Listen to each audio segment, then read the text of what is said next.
안녕하세요. 이야기 드라마 치료 연구소 이드치 연구소 지경주를 대신해 진행을 맡은 인공지능 성우 상중입니다. 부산역의 저녁 풍경과 함께 한국사회복지협의회에서 발행하는 복지저널에 실린 이드치 연구소 지경주의 기고문을 소개합니다. 출처는 2023년 2월에 발행된 복지저널 제174호입니다. 이 세상은 하나의 무대입니다. 그리고 모든 남녀는 배우에 불과하지요. 그들은 등장했다 퇴장하는데 한 남자는 사는 동안 다양한 배역을 맡아 총 7막으로 구성된 인생을 연기합니다.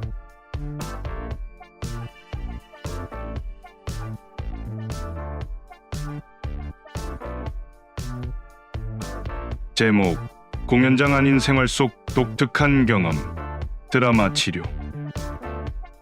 나는 드라마 치료를 통해 내담자를 상징하는 부정적인 이야기를 탐색하면서 의미 있는 이야기를 발굴하고 이를 재발견해 새롭게 만들어 보기도 하면서 긍정적이고 의미 있는 이야기로 바꾸는 과정을 경험하고 내담자의 이야기를 연극적인 방법으로 다루면서 연극의 주인공이 된 내담자의 마음이 움직이면서 서서히 드러나는 생각과 감정을 안전하게 표현하고 정리하도록 돕고 함께한 사람들과 공감을 나누면서 마무리하도록 개입한다. 필자는 1991년부터 심리극을 경험했고 정신건강사회복지사로 병원에 근무했으며 지금은 필자에게 가장 큰 영향을 준 이야기 드라마 치료를 중심으로 장명한 이드치 연구소를 운영하면서 매주 수요일 국립정신건강센터에서 심리극을 진행하고 있다. 국립정신건강센터와 보건소 같은 의료기관에서는 테라피에 가까운 심리극 중심의 드라마 치료 활동을 해왔고 학교와 복지관 같은 병원 밖에서는 의료 서비스와 연계되는 조건으로 트리트먼트에 가까운 심리극 중심의 드라마 치료 활동을 해왔다. 그리고 정신건강과 관련하여 스트레스 관리와 소진 예방 교육, 건강한 의사소통을 위한 교육, 정신장애인과 정신병리에 대한 이해를 돕는 교육을 의뢰받아 진행하고 있으며 또한 강의의 역할극을 접목해 원활한 학습을 돕고 있다. 의료 관련 기관에서는 주로 트라우마를 다룬다. 자신의 병리적인 상황에 영향을 주었던 과거 사건과 기억을 지금 이곳에서 벌어지는 일인 것처럼 재현한다. 몇 달 전 보건소 심리극에서 한 모자를 만났는데 어머니께서 아들에게 심리극 주인공 경험이 필요하다는 생각이 들어 신청했다고 했다. 대화를 나누고 역할 연습을 시도해보니 아들은 심리극에 익숙해질 시간이 필요해 보였다. 그래서 아들은 조연이나 단역 역할 수행을 통해 심리극 연습을 계속하기로 약속하고 어머니를 주인공으로 초대했다. 주인공의 설명을 통해 어머니는 아들이 청소년 시절 학교 폭력 피해자였음을 좀 더 일찍 알아차리지 못했던 것, 가해자들과 부모들, 그리고 교직원들에게 적극적으로 항의하지 못했던 것, 가해자 처벌에 적극적인 태도를 보이지 못했던 것, 부모들과 교직원들에게 적극적으로 개선책을 요구하지 못했던 것들이 엄마로서 아들을 위해 제대로 행동하지 못한 강한 후회와 죄책감으로 이어졌음을 알 수 있었다. 먼저 주인공에게 시간과 공간의 제약을 설명한 뒤 이 안에서 할 수 있는 연극 장면을 함께 논의해서 정했다. 극이 시작되자 주인공은 엄마의 개입을 방해한 담임 교사와 제일 먼저 마주하여 정중하면서도 단호하게 항의했고 개선책을 요구했다. 심리극에 임하는 주인공의 모습을 보면서 과거의 그 일이 가슴 깊은 응어리로 계속 남아있음을 감지했다. 악역에 해당하는 담임교사의 역할을 아무에게나 맡길 수 없어서 빈의자를 담임교사로 설정하고 보건소 직원이 목소리를 맡았다. 몇몇 관객이 자발적으로 무대로 나와 주인공 목소리에 맞장구 치면서 함께 소리치기도 했고 관객석에서도 동참의 목소리가 들렸다. 많은 사람들의 도움을 받아 안전하게 주인공의 울분을 다룰 수 있었다. 극을 마치고 이어진 나눔의 시간에서 주인공은 많은 분들의 도움으로 그동안 꺼내지 못했던 말을 할 수 있어 속이 시원하다고 했다. 나는 주인공에게 앞으로도 계속 심리극에 함께하면서 기회되는 대로 여러 번 주인공 경험도 하고 조연 배우나 단역 배우 경험도 하면서 주인공을 도와달라고 요청했다. 특히 아드님이 심리극 주인공이 되면 그때 어머니의 도움이 많이 필요하다고 말했다. 그리고 심리극에 적극적으로 동참한 관객들에게 감사를 표했다. 의료 관련 기관에서 진행하는 심리극은 주인공 경험 한 번으로 마음속 깊은 이야기를 다루는 데 한계가 있다. 그래서 지속적으로 주인공 경험뿐 아니라 조연 배우로, 단역 배우로, 관객으로 참여하는 것이 의미 있는 경험과 치료로 연결될 수 있다. 심리극은 내담자의 치료를 돕기 위한 방법 중 하나이고 진행자의 과욕이 주인공에게 마음의 상처를 줄 수 있기에 나는 심리극을 마친 내담자가 일상으로 잘 돌아갈 수 있도록 내담자의 정서와 심리 상태를 점검하면서 심리극을 진행한다. 병원 밖에서는 주인공이 최근 경험한 사건이나 사고를 다루는 경우가 많고 이것이 나의 삶에 어떤 영향을 주는지 주인공의 요청에 따라서 가볍게 진행할지 깊이 있게 진행할지 판단한다. 만약 깊이 있게 진행할 경우 상담 전문가를 만나거나 정신건강의학과 방문을 전제로 진행한다. 최근 지인의 의뢰로 만나 드라마 치료를 진행한 모자가 있었다. 어머니는 지병이 있고 아들이 손 씻기를 너무 자주 오래 하는 것에 대한 죄책감을 느끼는 것으로 보였다. 아들은 자신의 문제를 알고 예전보다는 손 씻기의 빈도와 강도와 시간이 줄어들었음을 잘 설명했다. 나는 무대 위에 의자 2개를 서로 마주보게 배치했다. 그 다음 아들을 주인공으로 초대하여 만약 나의 손과 대화할 수 있다면이라는 주제를 제시한 뒤 서로 어떤 말을 할지 생각해보고 1인 2역을 연기해보도록 진행했다. 먼저 손 역할을 맡은 주인공은 웃음 띤 얼굴로 맞은편 빈 의자를 향해 가볍게 항의했다. 맞은편 의자로 자리를 옮겨 자신의 역할을 맡은 주인공은 손에게 사과했고 앞으로 잘 관리하겠다고 약속했다. 어머니는 아들의 연기를 보면서 마음이 편안해졌다고 했다.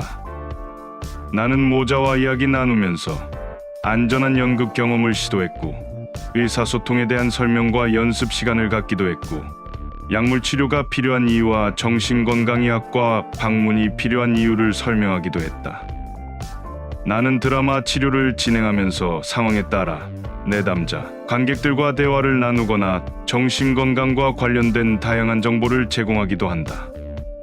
사람마다 지금 이 순간 연극이 도움될 수도 있고 대화나 정보 제공이 도움될 수도 있다. 그래서 내가 진행하는 드라마 치료는 유동적이다. 나는 드라마 치료를 진행할 때 히어앤나우에 입각한 비구조화된 즉흥적인 연극을 활용하지만 때론 반구조화되거나 구조화된 대본을 활용할 때도 있다. 사회복지사 보수교육, 정신건강 전문요원 보수교육, 간호사 보수교육, 대학 강의를 진행할 때는 대본식 역할극을 종종 활용하는데 특히 경험주의 가족치료에서 나온 가족의사소통 유형은 내가 가장 많이 활용하는 역할극 소재다. 몇 년 전 가족치료와 상담 관련 교육을 준비하면서 역할극을 도입하면 딱딱한 이론을 더욱 쉽게 익힐 수 있겠다는 생각이 들었다.